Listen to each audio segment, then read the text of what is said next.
अस्सलाम वालेकुम एवरीवन।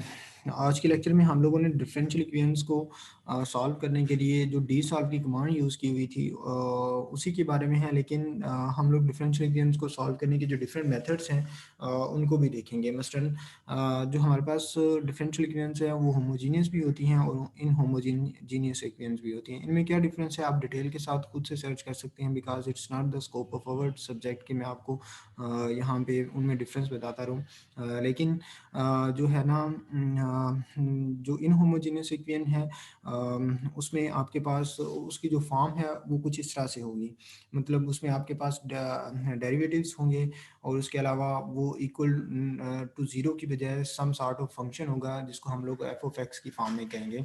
और ये जो डेरिवेटिव होगा वो विद रिस्पेक्ट टू एक्स होगा और यहाँ पे भी हमारे पास एफ ऑफ एक्स की फॉर्म में होगा और इसको हम लोग इन होमोजेनियस इक्वेशंस का नाम बोलेंगे। सो जो आपके पास इस तरह की जो इन होमोजेनियस इक्वेशंस हैं उनको सॉल्व करने के लिए जो एक टेक्निक है उसको हम लोग वेरिएशन ऑफ पैरामीटर्स का नाम देते हैं। इसको मैं थारोली यहाँ पे एक पेपर के ऊपर मैंने सॉल्व करके आपके सामने शो करवा दिया है। इसमें जनरली क्या करना होता है वो मैंने यहाँ पे डिफाइन कर दिया है। उसके बाद मैंने एक दो एग्जांपल्स को यूज़ करते हुए इसको सॉल्व भी किया है ताकि आप लोगों को जब हम लोगों ने कंप्यूटर के ऊपर इम्प्लीमेंट करना है मैथमेटिका के अंदर तो वो थोड़ी सी आसानी हो जाए। होपफुली आप लोगों ने ये variation of parameters lower classes के अंदर लोअर सेमेस्टर्स के अंदर ज़रूर पढ़ा होगा। सो जब आपके पास यहाँ पे डिफरेंशियल इक्वेशन दी होगी तो वेरिएशन ऑफ पैरामीटर्स की टेक्निक अप्लाई करने से पहले हम लोग जो इक्वेलिटी की लेफ्ट साइड के ऊपर जो डिफरेंशियल फॉर्म होगी उसको सेपरेट नाम दे देंगे। वो आपके पास कुछ इस तरह से होगी। उसका हम लोग क्या करेंगे, एक general solution why H define करेंगे और ये जो लेफ्ट साइड वाला पोर्शन है वो बेसिकली होमोजीनियस पार्ट है। और ये इन होमोजीनियस क्यों है, because of this function in homogeneous equation है। सो ये जो आपके पास लेफ्ट साइड पे पोर्शन दिया हुआ है इसको अगर इक्वल टू जीरो रख देंगे तो ये आपके पास होमोजीनियस इक्वेशन बन जाएगी।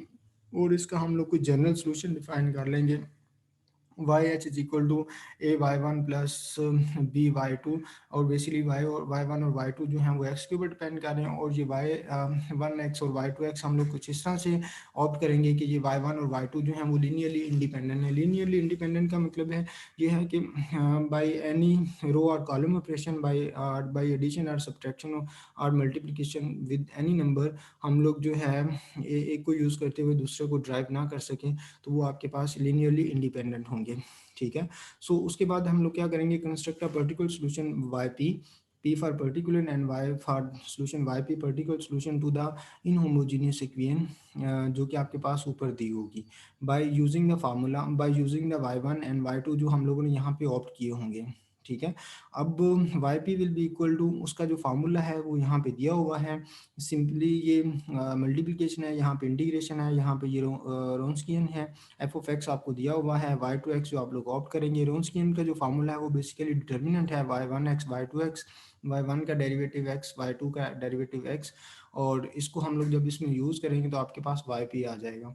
इस वाई एच और वाई पी को हम लोग ऐड करवा देंगे तो एट द एंड हमारे पास जो है वो जनरल सोल्यूशन डिफाइन हो जाएगा इस इन होमोजेनियस इक्वेशन का। यानी कि हमने पहले स्टेप के अंदर क्या करना है, इस इन होमोजीनियस इक्वेशन का जो होमोजीनियस पार्ट है उसका सॉल्यूशन डिफाइन करना है। जब वो डिफाइन हो जाएगा देन इसको इन होमोजीनियस इक्वेशन को हम लोग using parameters of this homogeneous part उसकी मदद से हम लोग पर्टिकुलर सॉल्यूशन डिफाइन करेंगे। उसमें रोन्सकियन होगा, उसका जो फार्मूला है वो ये दिया हुआ है, ये बेसिकली हम लोग इम्प्लीमेंट करेंगे। और जो आपके पास होमोजीनियस पार्ट और पर्टिकुलर सॉल्यूशन आया है हम दोनों को ऐड अप करेंगे तो आपके पास जनरल सॉल्यूशन आ जाएगा। ऐसे सपोज करें कि एग्जांपल के तौर पे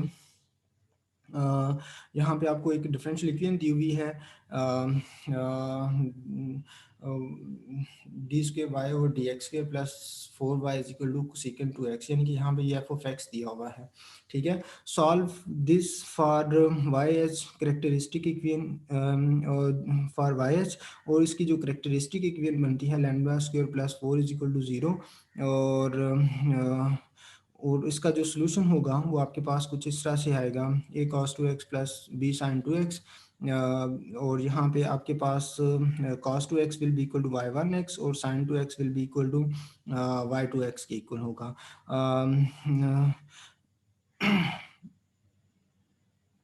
इसके अंदर जो आपके पास जो है ना एक्सपोनेंशियल टर्म इस वजह से नहीं आ रही क्योंकि हमारे पास जो लेमडा है उसमें जो है ना रियल पार्ट ऑफ लेमडा जो है वो बेसिकली ज़ीरो के इक्वल है। ठीक है। सो इसमें हमारे पास इमेजिनरी पार्ट आ रहा है। So lambda is equal to 2 plus plus minus 2 imaginary की इक्वल था, तो इसमें रियल पार्ट ज़ीरो था, इस वजह से हमारे पास एक्सपोनेंशियल टर्म नहीं आ रही। So y h will be equal to A cos two x plus B sine two x के इक्वल आ जाएगा। And similarly cos two x will be equal to y one x, sine two x will be equal to y two x. And A और B उसी तरह से रहेंगे। So next step के अंदर हम लोग क्या काम करेंगे, सॉरी, नेक्स्ट स्टेप के अंदर assume a particular solution y p का जो फार्मूला था दैट वाज इक्वल टू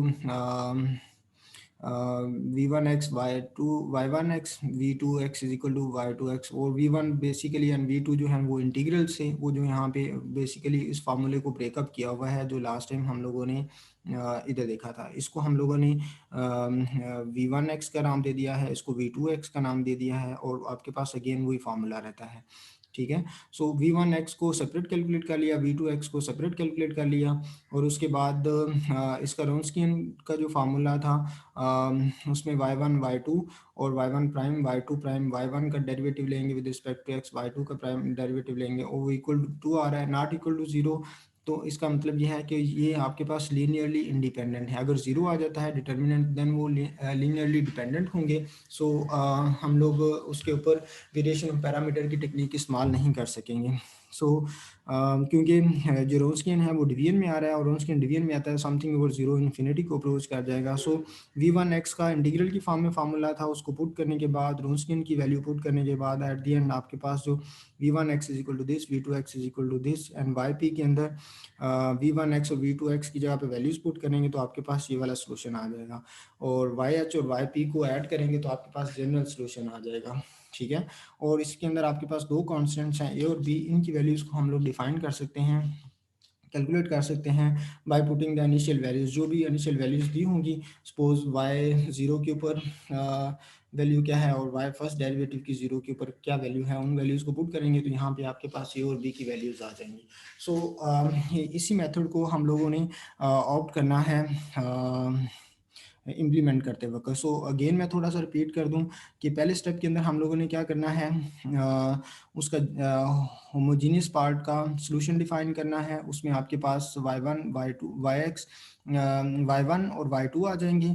उस वाई वन और वाई टू को हम लोग यूज़ करेंगे पर्टिकुलर सॉल्यूशन के अंदर, और पर्टिकुलर सॉल्यूशन को इस होमोजीनियस सॉल्यूशन में ऐड करवा देंगे तो देन आपके पास जनरल सॉल्यूशन बन जाएगा। इसी को हम लोग इम्प्लीमेंटेशन में देखेंगे।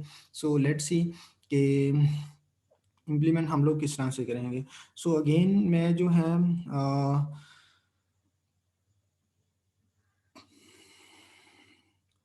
मैथमेटिका के अंदर लिखा हुआ कोड ही आप लोगों के सामने डिस्कस करूँगा, जिसमें जो है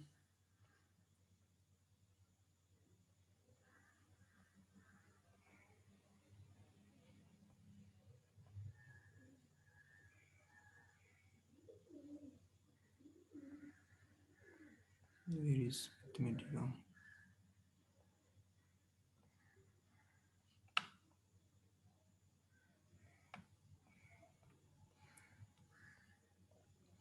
सो यहाँ पे अगर आप लोग गौर करें तो ये built in solve this equation है।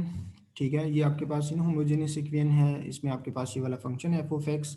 इन होमोजीनियस इक्वेशन आपके पास इस तरह से डिफाइन होगी। इसका जो होमोजीनियस पार्ट है उसको हम लोग इसके इक्वल कह दिया, इक्वल टू ज़ीरो। इसको डी सॉल्व की कमांड के जरिए सॉल्व कर दिया। डी सॉल्व के अंदर आपने इक्वेशन पास करनी होती है जो इंडिपेंडेंट फंक्शन होता है और independent variable. So H S H solution के अंदर आपके पास वाई एक्स का सोल्यूशन आ जाएगा। सो इसके जो वन पैरामीटर है उसको वाई एक्स में रिप्लेस करवा के दोबारा एच सोल्यूशन के अंदर ही लिखवा लिया। इसमें आपके पास दो कॉन्स्टेंट्स आ रहे होंगे सी वन सी टू, जो कि अब वहाँ पे आपके पास ए और बी थे। ए और बी की वैल्यूज़ हम लोग इनिशियल कंडीशंस की बुनियाद के ऊपर पुट कर सकते हैं, जो कि हमने सपोज़ कर लिया कि फर्स्ट कंडीशन के वक़्त वो 1 0 आ रहे हैं, दूसरी कंडीशन के वक़्त वो 0 1 आ रहे हैं। तो उन वैल्यू ये उनकी वैल्यूज़ हम लोगों ने फॉर द टाइम बीइंग अपने खुद से पुट कर दी हैं। तो देन जो है उसको रिप्लेस करवाएँगे तो आपके पास y1 आ गया और y2 आ गया, जो कि हमें वहाँ पे डिफ़ाइन करना था। ये होमोजीनियस पार्ट का जो सॉल्यूशन था उसमें y1 और y2 आ गए। देन हमें रोंस्कियन चाहिए था।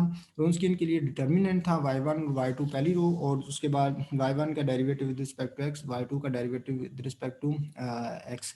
सो ये डिटर्मिनेंट लेंगे, और जो पर्टिकुलर सॉल्यूशन था उसमें आपके पास इंटीग्रेशन की कमांड थी y2 f of x over Wronskian and plus y2 integrate y1 f of x and Wronskian with respect to x आपने इंटीग्रेट करना था।